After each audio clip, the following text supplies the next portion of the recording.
Hi everyone, welcome to study close. मेरा नाम है डॉक्टर सरिता। दोस्तों, आज हम इजिप्ट के बारे में बात करते हैं। जैसे ही मैंने इजिप्ट वर्ड कहा होगा, आपको सीधा याद आया होगा कि ये वो कंट्री है जहाँ पे आपको पिरामिड्स नज़र आ रहे होंगे, आपको स्फिंक्स नज़र आ रहा होगा, फ़रो का कंट्री है और साथ ही आपको ममीज़ नज़र आ रही होंगी। तो इस तरीके का एक ग्लिम्स जो है आपकी आंखों के सामने आ रहा होगा, अपियर हो रहा होगा। तो जिस तरीके से प्रेजेंट में इजिप्ट की जितनी बात नहीं होती, इसका जो एंशंट हिस्ट्री है बहुत ही ज़्यादा फेमस है। तो जब भी हम इजिप्ट के बारे में बात करते हैं तो मम्मी का सामने आना बहुत जाहिर है। तो यहाँ पर आज हम इसी को लेकर डिस्कस करेंगे। एक मिस्ट्री रिवील्ड हुई है। हालांकि 2021 पे ही इस पे काम चल रहा था, लेकिन आज जाके मिस्ट्री फाइनली रिवील्ड हो गई है। यहाँ आप देख सकते हैं, मिस्ट्री रिवील्ड बाय साइंटिस्ट ने एक मिस्ट्री रिवील्ड की है। World's oldest fetus found inside Egyptian mummy. Egypt की मम्मी यानी कि ये मम्मी की टमी में एक फेटस पाया गया है। हालांकि ये फेटस जो है पहले ही आइडेंटिफाई कर लिया गया था कि ये जो मम्मी है इसके टमी में फेटस है, यानी कि ये जो मम्मी है ये वाकई में मम्मी है। ठीक, यानी कि इसके टमी में एक बेबी है, उसका फेटस मिला। इसके बारे में हम लोग जानेंगे। तो इस तरीके से ये जो फेटस है ये वर्ल्ड का ओल्डेस्ट फेटस हो गया, क्योंकि मम्मी के अंदर फेटस है। अब इसमें कुछ क्वेश्चन भी अराइज हो रहा है कि आखिर ये फेटस इसके टमी में रह कैसे गया और किस तरीके से आइडेंटिफाई किया गया है इसे। इसके बारे में हम लोग डिस्कस करेंगे। ये जो एम्ब्रियो है दोस्तों, ये अपनी मम्मी के टमी में लगभग 2000 साल से सेफ है।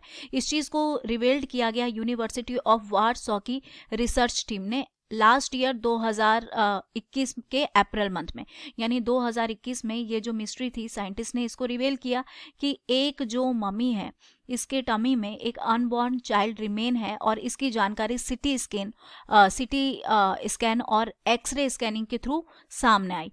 और इतने लंबे समय तक ये प्रिजर्व कैसे रहा, यानी कि ये सुरक्षित कैसे रहा 2000 सालों तक, इससे ज़्यादा ये एसिडिफिकेशन प्रोसेस से रहा। यानी कि जब मदर की बॉडी डिकम्पोज हो गई तो बॉडी डिकम्पोज होने के बाद जो प्रोसेस आया एसिडिफिकेशन का, उसकी वजह से ये जो एम्ब्रियो है ये सेफ रहा।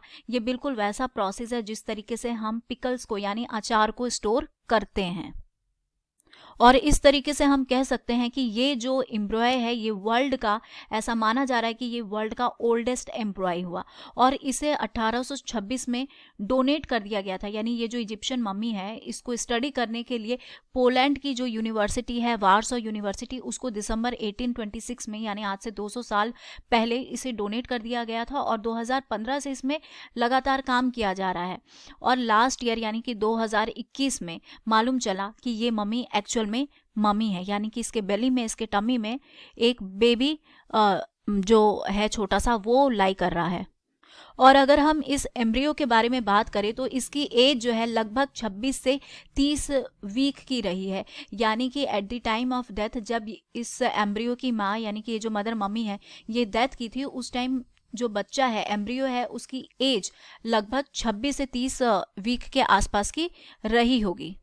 अब ये जो मदर मम्मी है ये एक्सपर्ट्स के लिए एक बहुत बड़ा चैलेंज और पजल बन गई। पजल क्यों बन गई? इसीलिए क्योंकि आखिर ये जो मदर मम्मी है इसके अंदर एक एम्ब्रॉय रह कैसे गया। क्योंकि जब भी मम्मीफिकेशन किया जाता है तो मम्मीफिकेशन के दौरान जो बॉडी है उसके अंदर के जो इंटरनल ऑर्गन्स हैं उनको रिमूव कर दिया जाता है। और अगर मम्मीफिकेशन के दौरान इंटरनल ऑर्गन्स को रिमूव किया जा रहा है तो ऐसे में एक एम्ब्रॉय जो है वो कैसे उस मदर के अंदर रह गया। तो ये कहीं ना कहीं एक क्वेश्चन था और इसका अपनी तरीके से एक्सपर्ट्स ने जवाब भी दिया है। अब देखिए एक्सपर्ट क्या कहते हैं, यानी कि एक्सपर्ट जो हैं कुछ अंदाज़ा ले रहे हैं। पहला तो वो अंदाज़ा ये ले रहे हैं कि हो सकता है कि इसके पीछे पुराना कोई रिलीजियस रीज़न छुपा हुआ हो जिस वजह से मदर मम्मी के अंदर एम्ब्रॉय को छोड़ना पड़ा हो। दूसरा, उनको ऐसा लगता है कि ये बिलीव वो करते हैं कि हो सकता है कि जो अनबॉर्न चाइल्ड है उसमें कोई आत्मा नहीं हो और उसको आगे के जीवन के लिए यानी नेक्स्ट वर्ल्ड के लिए सेफ रखा जाता हो, या अगले जन्म के जो प्रोसेस है उसके लिए उसको छोड़ा गया हो। और एक और ये क्वेश्चन ऐसा अराइज करते हैं, ऐसा सोचते हैं कि हो सकता है कि इससे जो विमेन है उसकी बॉडी से ना निकालने के पीछे रीज़न ये हो सकता है कि अगर निकालते तो हो सकता है कि ये बॉडी कहीं ना कहीं बॉडी को नुकसान होता, बॉडी को हार्म पहुंचता।